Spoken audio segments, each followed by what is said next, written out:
There are moments in Ramadan worth more than gold, moments when hearts are soft and dua is closest to acceptance. Today's reminder is about one of the most precious times of the day, the moments before Ifṭār. The moments before, or the minutes just before the adhan is called, are extremely valuable periods of time. Precious moments must be used well.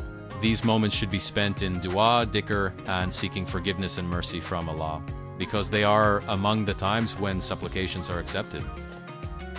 As Ifṭār approaches, the fasting Muslim is in a state where the soul has been greatly disciplined. With just a little more spiritual effort, one can reach very high levels of closeness to Allah. Sadly, however, the final minutes before breaking the fast are often wasted with conversations about food preparation.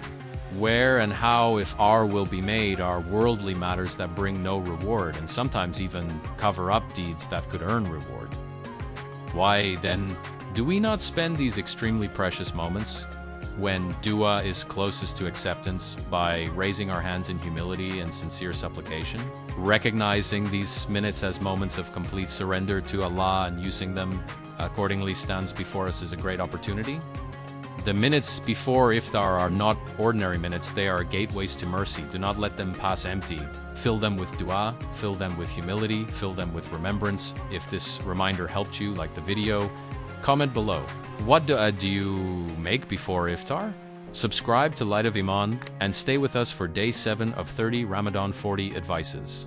May Allah accept our fasting, our dua, and our repentance